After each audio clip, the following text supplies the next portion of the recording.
Fala pessoal, tudo beleza? Aqui é o Israel, e hoje a gente vai mergulhar de cabeça em um dos maiores mistérios de todos os tempos. Pensa comigo, a Bíblia é um dos livros mais lidos, estudados e debatidos da história da humanidade. Milhões de pessoas ao redor do mundo dedicam a vida a entender suas passagens, suas histórias e seus ensinamentos.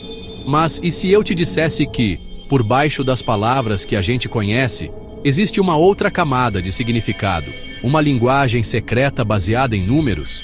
Uma espécie de código que, uma vez decifrado, revela mensagens ainda mais profundas e conexões que a gente nem imaginava. Parece coisa de filme, né? Mas é exatamente isso que a gente vai explorar. Essa ideia não é nova. Desde a antiguidade, teólogos, estudiosos e até matemáticos se debruçam sobre os textos sagrados em busca desses padrões numéricos. Eles acreditam que certos números não foram escolhidos ao acaso, mas que carregam um peso simbólico imenso, uma chave para compreender o plano divino de uma forma totalmente nova. É um campo fascinante chamado gematria, ou numerologia bíblica, que conecta letras a valores numéricos e revela padrões incríveis. Hoje, a gente vai deixar as histórias mais conhecidas um pouco de lado para se tornar detetives do passado, em busca desses enigmas escondidos à vista de todos. Então, se prepara, porque a jornada vai ser alucinante. Você já ouviu falar dos códigos secretos escondidos na Bíblia? Hoje vamos revelar 5 códigos numéricos que vão te surpreender. Vamos desvendar o que está por trás de números que aparecem de novo e de novo, desde o Gênesis até o Apocalipse. Vamos entender por que alguns números representam perfeição e outros, o caos total. Pega sua lupa, anota suas teorias e vem comigo desvendar esses segredos que atravessaram milênios. Para começar, vamos falar do número que é praticamente a estrela do rock da numerologia bíblica, o número 7. Se você já leu qualquer trecho da Bíblia, é quase impossível não ter tropeçado nele. E não é coincidência. O número 7 é universalmente associado à ideia de perfeição, de algo completo, finalizado, divino. A primeira vez que ele aparece com força total é logo no comecinho de tudo, no livro de Gênesis. Deus cria o mundo em 6 dias, e no 7º, ele descansa. Esse 7º dia, o Shabat, se torna sagrado, um símbolo da obra completa e perfeita de Deus. É como se fosse a assinatura do Criador no final da sua obra-prima. Sabe? A partir daí, o 7 aparece em todo lugar. A gente vê o 7 nas 7 pragas do Egito, nos 7 anos de abundância, e 7 de fome no sonho do faraó, nas 7 trombetas e 7 selos do Apocalipse. Até mesmo as festas sagradas de Israel eram baseadas em ciclos de 7.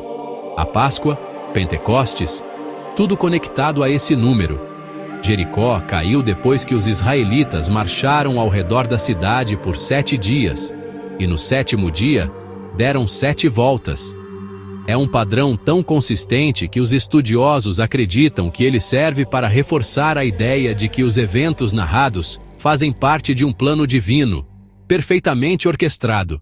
O 7 não é só um número, é um selo de qualidade celestial. Agora vamos para o número mais famoso, e com certeza, o mais temido de todos, o 666.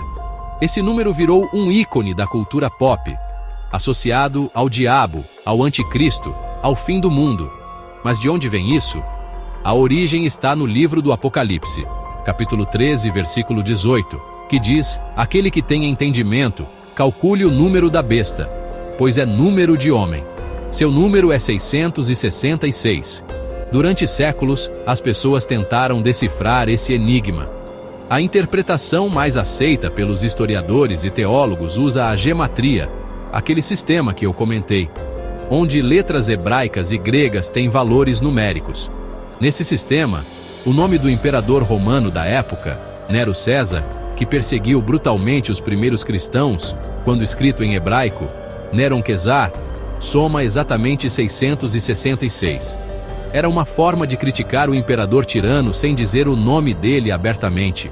uma mensagem codificada para os iniciados.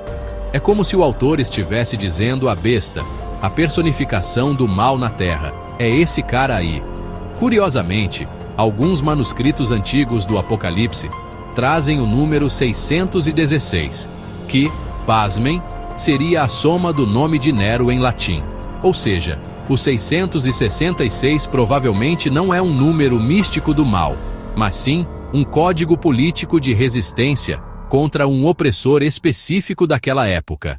Se o número 7 é sobre perfeição, o número 40 é sobre processo. Ele representa um período de provação, de teste, de preparação e, no final, de transformação. É um tempo necessário de dificuldade que leva a um novo começo. Pensa bem.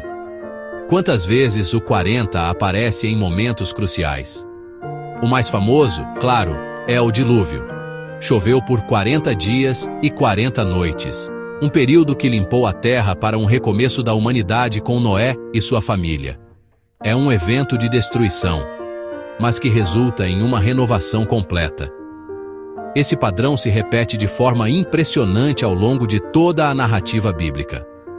Moisés passou 40 anos no deserto, antes de ser chamado por Deus, e depois passou 40 dias e 40 noites no Monte Sinai para receber os 10 mandamentos. O povo de Israel vagou pelo deserto por 40 anos, uma geração inteira sendo testada antes de poder entrar na terra prometida. Elias viajou por 40 dias até o Monte Horebe. E, claro, no Novo Testamento, Jesus jejuou por 40 dias no deserto, onde foi tentado pelo diabo antes de começar seu ministério público. O número 40 é o tempo do perrengue, mais um perrengue com propósito, que fortalece e prepara para o que vem a seguir. Agora vamos falar do número 12, o número da organização, da estrutura e da autoridade divina na Terra.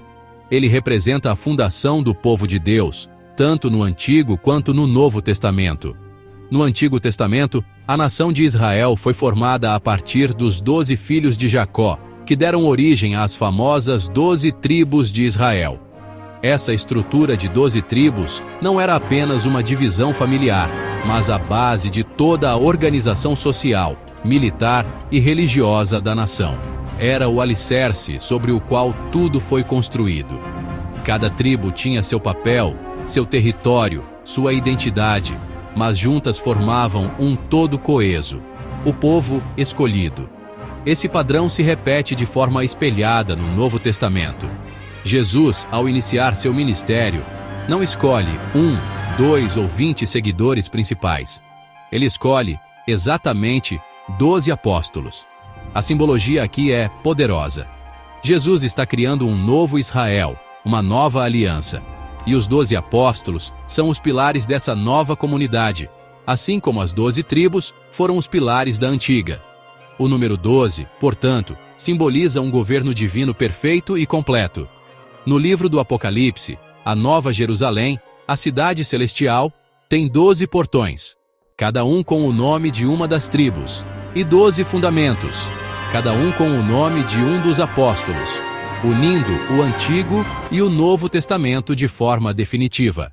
Para fechar nossa lista, temos um dos códigos mais específicos e misteriosos da Bíblia, o número 153. Ele aparece em um único lugar, no Evangelho de João, capítulo 21, mas de uma forma tão precisa que intriga estudiosos há séculos. A cena é a seguinte após a ressurreição. Jesus aparece para alguns discípulos que estavam pescando no mar da Galileia. Eles tinham passado a noite inteira tentando e não pegaram nada. Jesus manda eles jogarem a rede do outro lado do barco. Eles obedecem e, de repente, a rede fica tão cheia de peixes que eles mal conseguem puxá-la. E o texto faz questão de dizer o número exato. Simão Pedro subiu e arrastou a rede para a terra, cheia de 153 grandes peixes. Por que 153? Por que não cerca de 150 ou muitos peixes? A precisão sugere um significado oculto. Existem dezenas de teorias. Uma das mais famosas, de São Jerônimo, Diz que zoólogos da época acreditavam que existiam exatamente 153 espécies de peixes no mundo. Assim, a pesca representaria a missão dos apóstolos de pescar homens de todas as nações da terra. Outra teoria matemática fascinante é que 153 é um número triangular, a soma de todos os números de 1 a 17. O 17, por sua vez, seria a soma de 10, representando os 10 mandamentos, a lei, e 7, representando o Espírito Santo, a graça. É um enigma matemático e teológico que mostra a profundidade que pode existir em um único versículo. E aí, que viagem, hein? Passamos pela perfeição do 7, pelo código político do 666, pelas provações do 40, pela estrutura do 12 e pelo enigma matemático do 153. O que a gente percebe é que a Bíblia é um livro ainda mais complexo e cheio de camadas do que a gente imagina. Esses números não estão ali por acaso. Eles funcionam como uma espécie de hyperlink do mundo antigo, conectando histórias, personagens e conceitos ao longo de milhares de anos de escrita. Eles nos convidam a não apenas ler, mas a investigar, a procurar padrões e a mergulhar mais fundo nos significados. É uma prova de que, mesmo depois de tanto tempo, esse livro antigo ainda guarda segredos esperando para serem descobertos por mentes curiosas. Claro que tudo isso envolve muita interpretação. Algumas teorias são mais aceitas, outras são mais especulativas, mas todas elas mostram a riqueza simbólica desses textos. A numerologia bíblica é uma janela fascinante para a mente dos autores antigos e para a forma como eles viam o mundo e a ação divina nele. Não se trata de adivinhação ou de prever o futuro, mas de apreciar a arte, a teologia e a matemática que foram tecidas juntas para criar uma tapeçaria de significados tão rica. É um convite para olharmos para os detalhes e nos maravilharmos com a complexidade que eles revelam. A verdade é que a gente só arranhou a superfície. Existem dezenas de outros números e padrões para explorar. Mas espero que esse vídeo tenha despertado sua curiosidade para olhar para esses textos antigos com um novo olhar. E aí, qual desses códigos você achou mais surpreendente? Deixe seu comentário e não esqueça de se inscrever para mais curiosidades como essa. A gente se vê no próximo vídeo, onde vamos continuar desvendando os maiores mistérios da história. Valeu, pessoal!